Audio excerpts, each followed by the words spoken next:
Champions League football final on the 1st of June. The 14 champions, European kings Real Madrid will come face to face with Borussia Dortmund.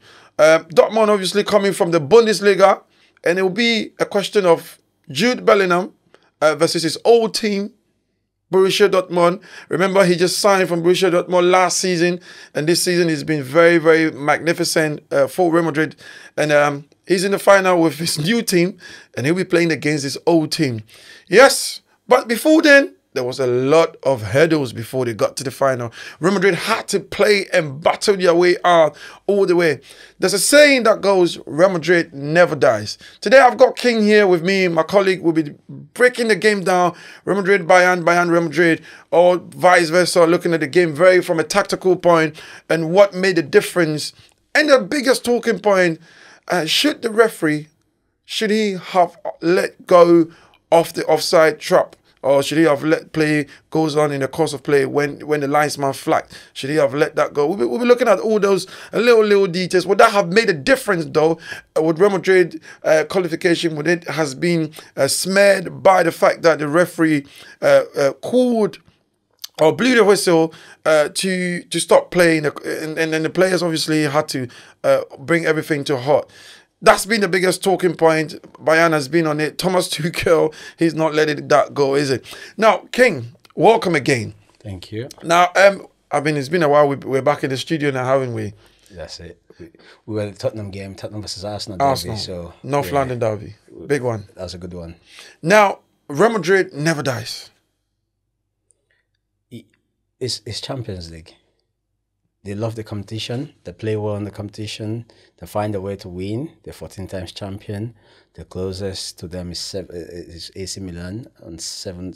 AC Milan and Liverpool as well. On 7 Champions League. So quite far away. So it's almost double what the other team has done. So in Madrid, I think when the players sign, I think one of the things that they all tend to tell them is, we won the Champions League. We won the Champions League every year. They won the Champions League, so it's a requirement. Jude Bellingham said the same thing. Tchouameni said the same thing. Camavinga said the same thing. He said when they were speaking with the board, the first thing the board informed them is we have to win the Champions League with every player we sign. So I think it's always been the goal for Madrid. The goal for Madrid is to be kings of Europe season in, season out. And I think if you look at the history for the last 10, 15 years, I think Madrid has been so dominant in the Champions League. Because if you've won 5 in the last 10 years, I don't think anybody has come that close to win 5 in the last 10 years. So 3 back-to-back spin, 1 before the 3 back-to-back, and then there's a chance of making another one. So I think it is their competition. They love it. And then the final. Now, let's look at the game, against Bayern, especially in the first leg. And the second leg, Real Madrid drawing 2-2 with Bayern. Vinicius Jr., 2 goals on the night in Allianz Arena. And then coming back into the Bernabeu where, Madrid won the game 2-1. Different tactics, different approach for those 2 games. You look at the game in more of Allianz Arena. They went slightly a bit open in the first half, but then tried to also kind of defend, and they were sweating as well because of Musiala and Kimmich and all these players pinning them from the wide areas. But at the Bernabeu, it was completely of a different game. 80,000, roof on, and the rest is history. Vinicius, for the first time, he came alive again, stood on his ground. We saw the Vini that football lovers wanted to see. The first game was tactical because, first of all, Carvajal was suspended for that game. Yeah. So Lucas Vázquez had to play, but Madrid was still open. Lucas Vázquez, though, he had one of the poorest games, probably in his career for that particular game. Yes, but he was against Musiala. Musiala switched flanks with Sané. And they both started pinning him. So it was Sané first, and then he went back to Musiala. Yeah. So for me, those are fast players, and those are very skillful and very fast players. Yep. So I think Sané is fast, Musiala is very skillful. He has a bit of pace, but when you have skill, pace doesn't count because you can always go past the players. But I think, yes, it was a poor game, but with Carvajal not in the game, I think the first half showed Ancelotti the tactics that Bayern Munich were going to use for the game. And so what he did for the second half was not as much as the Man City game, but you set up a little bit of shop and you counter them. And that's what they done. But then if you look at the first game, Bayern looked good, but with without the 2 goals, I think this what's his name? Sané's goal was out of nowhere. So it was just a wonder strike. Yeah, good strike though. Yeah, very good strike. So it feels like I still believe that they were lucky to come out with the draw of that game, because with all their creativity, with all their attack, it just didn't seem like they were going to score or they were going to beat Madrid at the Allianz Arena. Something always seemed to be missing. They seem to have... I just think for me, in that particular game, yes, Bayern played well. They moved the ball well. Yes, they were at home. They were gunning for it, because it's not easy to come to the Santiago de Bernabeu and get a point or even win there. So he wanted to win. They wanted to win there. Yeah, so that was the cause. You know, you can tell Tuchel was on it. He was fuming every time they missed the chance. But fast forward in the Bernabeu, where it's like a temple. Where once you come there, and I must say that the stadium in Bernabeu is that stunning like that. The seats and the stands are like that. Very, very standing tall. It's not one of them stadiums where it spreads wide. So it's very, very intimidating when you have 80,000 people in the stadium and the roof on for that game. They've been rivals for so long. Always a tough customer. Yeah, so they've been rivals. So I think when coming from the first leg with 2-2, I think he knew he had to change the tactics. They couldn't open up to play Madrid at the Bernabeu, because if you notice, they were on the counter attack and throughout the whole game of the 90 minutes in Bernabeu, they didn't look like they were going to score. So I don't believe you could see from the game that once they drew 2-2 at the end, with all their attack, all their prowess, all the things they did very well. When they came to the Bernabeu, they knew Carvajal coming back, the stadium, the crowd. They just didn't have it in them to win the game. And I think there were talking points in the game, but I don't believe they had an impact on the game, or they would have changed the outcome of the game. I still believe once they drew 2-2 at the Bernabeu, at Allianz Arena, once they get to the Bernabeu, I knew they were gonna. It was just obvious that they were gonna go out, and he tried his best to motivate the players, but it just didn't work. But you look at the tactics Ancelotti played in the first half. It was quite different from what he did in the second half, because in the first half he pushed Rodrigo onto the left, Vini through the middle, and then Jude obviously doing more of a defensive work by shutting down Musiala or Sané on the left side of midfield. So Jude, instead of attacking more, was trying to put more bricks on the left side of midfield to be able to keep the ship going. With Valverde on the right side and Jude on the left side, and then Cruz could just orchestrate from the middle. So tactically, that was it. But then you have to look at the second half, especially when Vini shifted to the left and then Rodrigo came through the middle. That, I think, did the pure magic, because Kimmich, up until that time, I've had a field day, and Rodrigo wasn't really in that game that much. Yes, he did have a chance in the first half, but he didn't really have a lot of... I think he wasn't testing. I think with Rodrigo, the way he plays sometimes, I think it suited Kimmich. Yeah. Because I feel like he likes the ball and he likes time on the ball, and he likes to see the ball in front of him to know what he's going to do. And then Kimmich wanted someone to take him on, and he knew Rodrigo's style suits him. So I think Ancelotti realized that Rodrigo wasn't going past Kimmich as easy as he could. So he switched them on. But once he did, Vini, like everyone keeps saying, he's a front runner for the Ballon d'Or. Yeah. Do you think this is his time though for the Ballon d'Or? I think he's between him and Mbappe this year. But I think also, before you say something, there is a Euros and Copa America coming up. Yeah, there is Euros and Copa America, but I think he's not going to be on the club. He's going to be on the season as a whole. So, for example, Mbappe has won the league. Vinicius has won the league. Mbappe got knocked out the semi-final. Vinicius is in the final of the Champions League. Then they got the Euros and the Copa. So if Mbappe goes on to win the league and the cup, and then wins the European, I think, you know what, to be fair, I just think if there are two players very close to it, it'll be Vinny and Bellingham, because you see Vinny this season has really stepped up for the most important games. He got 2 goals away at Bayern. He got 2 goals here. Not 2 goals, but match of the day. You know, man of the match. Yeah, you know, his performance was just there for everyone to see. And I think the thing about this semi-final second leg was he made Kimmich look like an average player. It was also because he wasn't coming in. He stayed wide. Rodrigo was playing more in. Yeah. And then Vinny went more wide. Because Rodrigo drifts in. Yes, exactly. Vinny goes to the left. It goes to the left. So, and then he would chop him out, chop him out, chop him in, chop him out, chop him out. Yeah, so he kept doing all night. When he done those 2 crosses into the box, he done 2 free crosses.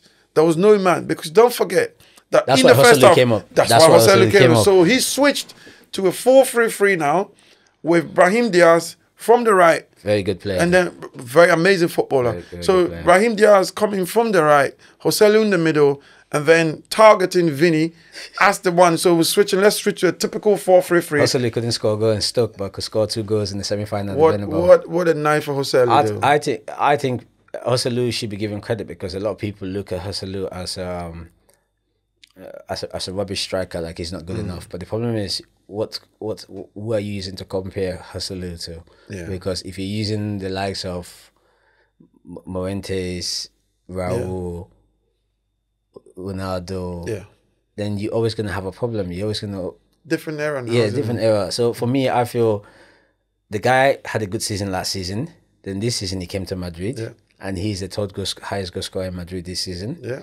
So stats, if you go by stats, he has actually done well, and he actually has paid for the loan that he came to, and he's won the league. And that was a loan, and for those 2 goals, that's enough for the loan, man. And I think he's gonna have at least 5 to 10 minutes in the final too, where he's gonna come in towards the end, depending on how the game goes, because he's gonna be given a chance for the 2 goals he scored in the semi-final. So the game was a good game, but I think all Madrid players played well in that game, but I think the substitution that Ancelotti done towards the end to change, because I felt like Bayern Munich were comfortable with Toni Kroos. Yeah. So once Toni Kroos was out and Luka Modric was on, Camavinga, Firmino was out, and Luka Modric, I think he injected a bit of energy and injected a bit of extra fear. I absolutely agree to that. Into Bayern Munich, and I think that's what forced Thomas Tuchel to make those changes too, because he realized that Camavinga is quicker. He doesn't like to sit back. He goes forward, whereas Firmino likes to sit back and distribute the ball.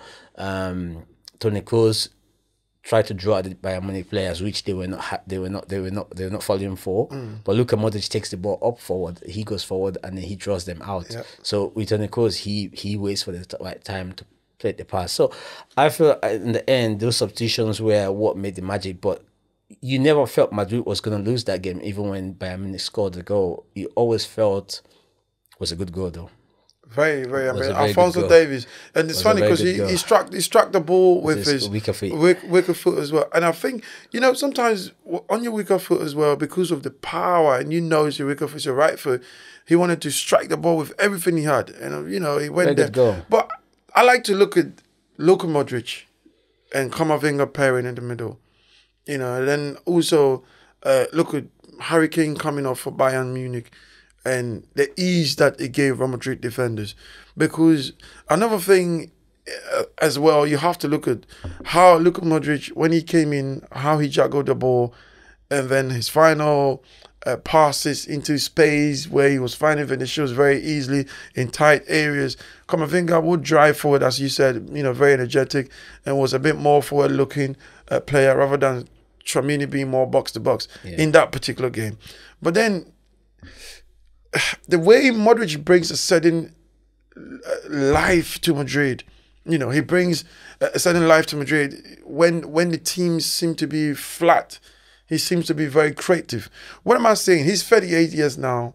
And would you say Modric 1 more year? Kroos 1 more year? or Kroos stays, Modric goes, or Modric goes and Kroos stays? I think Toni Kroos will stay because I think Madrid are still not sure who's to take over the passing, the control of the game, because at the moment it's between Camavinga and Tchouaméni, and you don't know who's going to replace. I think Tchouaméni, with time, he would pass the ball very well. He will pass the. He knows how to pass the ball. My only issue with Tchouaméni is he takes a lot of time on the ball. It's almost like he take an extra touch before he passes. Yeah, but that's the thing. That's what makes him. I think if you watch him in France when he plays for France, I think that's what makes him. He's like the perfect replacement for Pogba for France. Yeah. So it's like you have enough time on the ball. Yeah. But he forgets in Madrid he doesn't have enough time on the ball. There's no time. But in France he has enough time on the ball, so he knows when to pick the passes. He's very confident. He's not scared. He can pass the ball from the box. He can play the ball out. So he knows his time. But I think the reason why I would say Toni Kroos one more year, I feel that it still shows him how the game is controlled. It still shows them, him and Camavinga. I think Camavinga, there's a game that needs to come up and they need to give him and Tchouaméni the chance and Valverde the chance for those three of them to have to grow more into it. Yeah, 2 or 3 games together. But there's no player in the Madrid team as of now, with the exception of Jude, that can control the ball as much as Modric. You know, it's not just about the talent. Yeah, it's also about the mentality. Yes, the players do have the mentality. They approach every game like we're saying on this podcast and this episode. Real Madrid never dies, but it's the belief that Modric plays with. He comes on, and you know. But that's a former Ballon d'Or winner. That's what I'm saying. He comes on. Lest we forget, he's a former Ballon d'Or winner. So when he comes on, I think what people forget is, for the last 10 years, 10 years, Modric has been 10 years, phenomenal. Absolutely. When he first came, people said, "Oh, he was a 5-a-side player. He doesn't know. He doesn't go forward. He doesn't think forward." But the problem with these creative players, this football, Xavi Alonso, Modric, Toni Kroos, these guys, is because they read the game before the other players read the game, so they see something you don't see. So, but the thing is that I feel that when Modric comes on, the reason why a lot of people are scared and teams start reshaping themselves is because he will find passes, he will find movement. Players know where to be. Once he came on, the players were all moving. The rhythm changed. Rudiger was up front. Nacho controlled the ball to pass the ball to Rudiger. In the box of Bayern Munich. To pass the ball to Rudiger, for Rudiger to put the cross in for Hustley to do a tap-in. So I feel once Toni Kroos ticks the game, but I think because the reason why the both of them don't play, I think because they both lack pace in the team. Yeah, the pace and the energy as well. Yeah, the energy is not there. So I think with Luka Modric, I think one more season will be good. Is for his performance and for his service. One more season, So in short, one more for Kroos, one more year for Kroos, one more year definitely for Kroos, and then one more year for Modric, because I feel that certain games next season, I think with the players coming in, it's a possible Mbappe gonna come in. It's a possible Hendrick will be playing. So I think one more year, just in certain games when you seem to find the knack for someone to come and open the game a little bit, and I think he always tends to have the key to open the game. But like I said, with Tchouaméni, Camavinga, and Valverde, the reason why I said, because with Jude, Jude has had a fantastic season, and I think like you said, he will be one of the guys up there for the Ballon d'Or. But it just depends. I think it will always depends on the Euros, what team wins the Euros, because based on if Madrid wins the Champions League, then it's more than likely the Ballon d'Or player will come from Madrid. And so far, the two standout players in Madrid are Vinicius and Jude Bellingham. Then you have Toni Kroos, which has been fantastic. And they have a goalkeeper, Lunin, which is not meant to be a goalkeeper, but he's a goalkeeper, and he's doing a very good job. So you have players that have been very good, and then Rudiger has been very good to be. I just think, for me, this season for Madrid, I think, yes, we can talk about the flashy players, the Vinicius and the Jude Bellinghams and the Rodrigos, and I just think two players that have really, really, really, stood tall for me is Ferland Mendy and Rudiger. With Ferland Mendy, I think it was an injury. I think nobody was doubting his ability. I just think it was because the injury kept. Sometimes when a player gets injured, you tend to see them not hitting that level consistently. But I think what happens is, when you play with a team whereby it's a belief where players have always heard that, oh, I think he's not all that. I think he's not going to be that good. I think he's injured. He's always injuring. But I think this season he's shown people why he was bought in the first place, because also, not to cut you, but also, I think in the last 3 to 4 months, you know, the name Alphonso Davies has been ringing a lot at the Bernabeu, and I think that you also have to have respect for yourself. You know, that also kind of changed Flamandi's, his game and approach, and it was kind of like a bit of heat, because obviously, you know, we've heard about Alphonso Davies might just come to Madrid, but I but then you can say that about Vinicius too. Yeah, because Vinicius is on the left and Mbappe likes to play from the left. I think that won't be an issue, because I just think that Madrid has made it clear. Vinicius this season has transformed from the left into the middle, and then he can always switch to the left. So for me, I just think that Ancelotti is going to keep it simple. Vinicius is going to be on the left. But I think they can always rotate though. So. Yeah, they're always going to rotate. I mean, Mbappe is always going to come to the left and then right. But if you want to start a game with who's going to be on the left, it's going to be Vinny. He's been given the number 7 shirt. Yeah. No argument about that. He's been given a new contract. So just to reinstate that, you're the man of the team. I just think that with Mbappe coming through, Vinny plays both feet, left foot, right foot. Mbappe, left foot, right foot. Vinny's got pace. Mbappe's got pace. Now, what's even going to help Madrid more is the fact that Vinny has begun to play through the middle. So should Mbappe drift left and pass the ball to Vinny, you know he's going to get it done. Yeah. Whereas last 2 seasons and the seasons before, Vinny was just an assist to Benzema. Benzema was the one that was doing the middle man. So now I think that will change the dynamics. And with Rodrigo, if you decide to go a 4-3-3, sweet. Yeah, but then Hendrik too might play from the right. Now I think to be fair, I think Hendrik won't be in the starting lineup. He's still 18 years, and he's still going to. But he will come and pick up the mentality for Real Madrid. You know, Real Madrid is not just about the talent alone; it's about the mentality as well. Because in Madrid, the players like Hendrik will come through in the learning process, and gradually you see Arda Güler, his game has changed. He's super ripped now. You look at his features, physical features, and everything. You have to get him ready. I think that's why I said I think he will come on. He might not start, but he will be coming on games just to get that the feel and an experience and grow into it as well. That will make a difference. Yeah, it's a midfield that I'm a bit more worried about, because I feel the midfield that we have players, but I think with Jude Bellingham, sometimes in his games, I see he gets tired quickly. But I think he's played how many games for Dortmund last season? As well, I think so he's done so well. So towards the end of the season, now you can see that he's getting. So I'm hoping that when the Euros finish, he gets an extended period. A lot of them will get extended period. But he's got a shoulder pain as well. Don't forget he's been playing through the shoulder pain as well. So you see him a bit tired, because in the first game people said, oh, he was poor against Man City, he was poor. But then when you look at him, you could tell that he's at the beginning of the season he's worked very hard. And I think people say, I've heard a lot of people say he shouldn't win the Ballon d'Or, but I think if he wins the Ballon d'Or, he does deserve it, because he shouldn't be having those numbers he's having. Crazy numbers, isn't it? He shouldn't be having those numbers. From a midfielder, but I think with time, I think he would control games and more and more. I think people just. The responsibility is not for him right now. The responsibility is on Antonio Cruz, Camavinga, and these guys in the middle. So I think when the time, because even Valverde, if you look at Valverde too has a good control, but his work on the team is to be the legs, the engine, and run around. So, and that's the same thing Jude Bellingham and Dams. They put so much pace around. So I think the game, for me, I feel like that game was. He never looked at Madrid was going to lose the game, and even with them going 1-0 up, which is a very good goal, I didn't think Madrid was going to lose the game, because I watched the game throughout the whole, and it felt that even when they scored, they then dropped back deeper just to make sure that they can see out the game. And with the changes that they made, which you said you won't talk about, it's the changes that they made.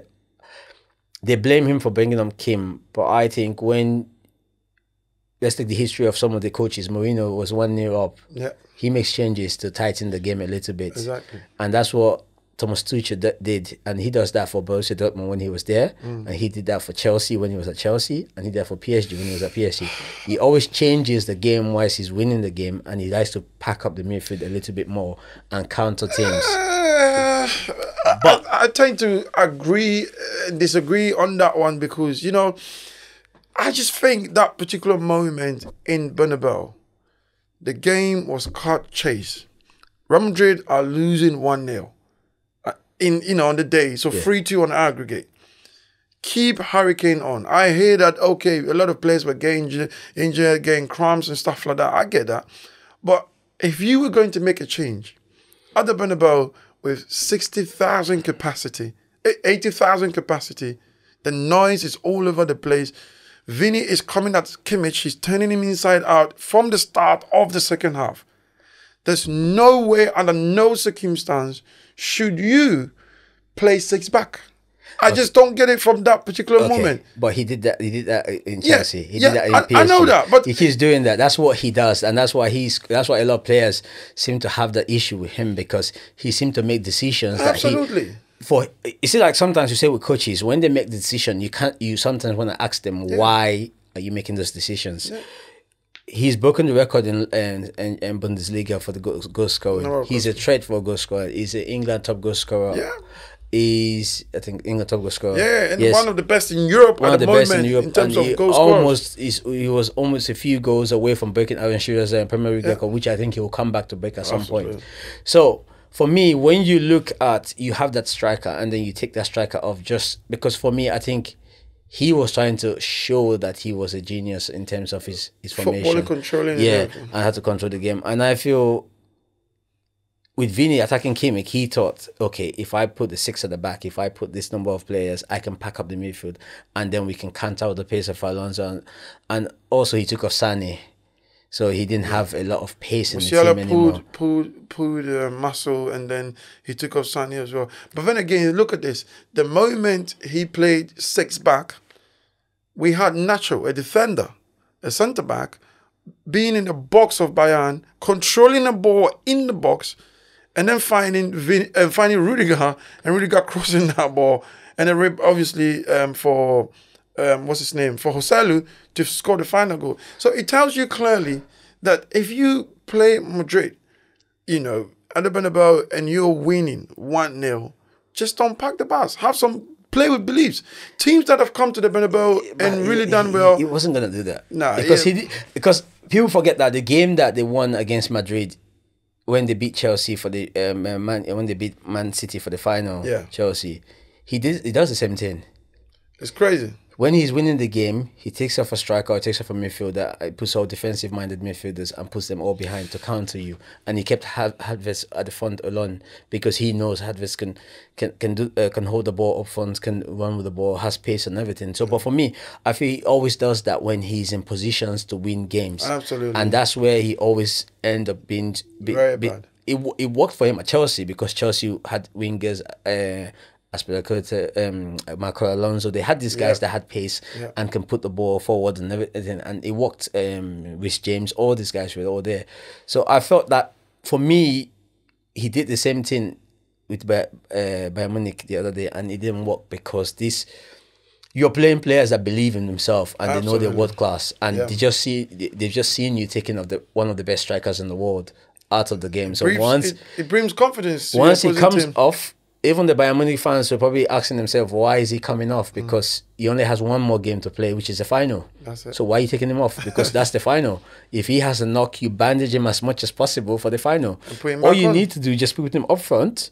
Don't run too much. We have 60 minutes of you for the final. We'll take you off after 60 minutes.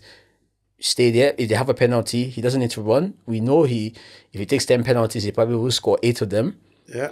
So for me, I don't think the decision affected the outcome of the game, but I thought it gave his decision of Harry Kane gave Madrid were still confident, but Harry Kane was how do I say, he passes the ball, he can score. But I think when he took him off, Madrid defenders were a bit more I wouldn't say they were confident when he was on, but they were a bit more relaxed and said, okay, yeah, he's off. We can deal with them. Let me remind our viewers that in the Champions League final, Wembley will be a Wembley where We'll be talking to a lot of the fans. So keep watching the channel, Football Thoughts 360. We'll be talking to a lot of the fans' reaction as well about the game. Borussia Dortmund, Real Madrid, Borussia Dortmund, here in London, Wembley. And so, of course, we'll be there. We're talking to the fans. It'll be a very good game. Yeah, briefly. The biggest talking point of the game. The referee, obviously, when the linesman flagged, he should have allowed course of play to go on before he could have whistled or other thing. Once the last man put up the flag, the referee has to blow because the flag is up. Because when the flag goes up, the ball before the ball got past to delete, the flag has already gone up. People keep forgetting that the ball wasn't on Delite's leg, and he was shooting when the flag went up. The flag went up when the Pavlovic passed the ball. Yeah, to Kimmich as he was to Delete. As he was passing the ball to the man put the flag up. The referee blew the whistle. Madrid player stopped. The goalkeeper stopped. We don't know if he would have scored. We don't know if Madrid players would have stopped. But once the whistle goes, everybody stops. Of course. And the goalkeeper was still standing. The ball was coming. He didn't move because the referee has blown the whistle. Well, they played to the whistle, isn't it? Yes. So once the whistle's gone, it's not the referee's fault. It's not the player's fault. It's not Bayern Munich's fault. You can blame it on the linesman. But the linesman, the lines were never drawn to see if he was off or in. So we all speculating saying, it looks like he's in, it looks like he's off, it looks like he's in. But the only way we could be sure if the line was drawn or the game continued. But if the game has continued without the referee blowing the whistle and the flag going up, because Madrid players already saw the flag go up. Everyone saw the flag go up. Absolutely. So the referee saw the flag go up, the player saw the flag go up, the referee blew the whistle, put his hands up, offside. So if you shoot the ball after the whistle have gone, no, it doesn't make sense then. It doesn't make sense. Play to the whistle because anyway. It's to the whistle. So the whistle has gone already when he shot the ball. Okay. So it's not fault of the referee. I think it will blame the linesman, but not the referee, because the referee is a very experienced referee and he had a good game. Yeah. So you can't take the fault. I don't think it will change the outcome of the game, to be fair, because at that time, what players were on the pitch? There was no Harry Kane. There was no Sané. There was only one team. It was only going to be Real Madrid.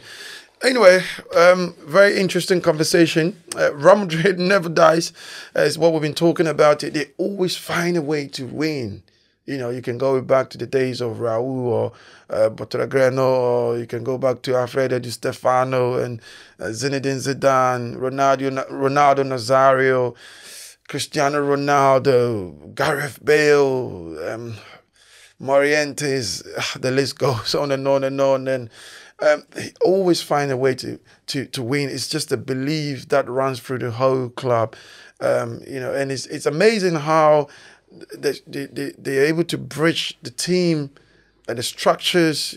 Has one of the best stadiums in the world, not just football, but one of the best sporting stadiums in the world, led by Florentino Perez, who's also been amazing president for the club. And he's transformed the club, changed the policy, started bringing in youngsters.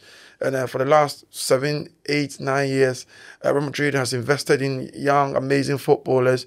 With Juni Calavat, the chief scout, always making sure that they scout the best young players, not just in Spain, but all over the world. So he's got his eyes all over the place. And the future of the club looks quite amazing, with the likes of Arda Güler. You've got Jude Bellingham in there now, just about 20 years. And then you've got Vinicius. Averagely, you're looking at all these bunch of players, very quite young and already experienced. Some of them going on to their second Champions League final. And it's amazing. So this is where we bring today's show. Please do subscribe. Football Thoughts 360. Of course, we'll be at Wembley on the 1st of June. So make sure you lock into the channel. And we'll bring you all behind the scenes, especially what the fans' reaction will be like and what, people would also see the game before. Borussia Dortmund, a team that many didn't give them a chance, but here we are, Borussia Dortmund doing themselves very good, amazing. Another thing is, if Real Madrid beats Borussia Dortmund, they pay them 25 million euros. If Borussia Dortmund wins the Champions League, they get 20 million euros. If you were Borussia Dortmund, what would be your choice? All right, stick and stay.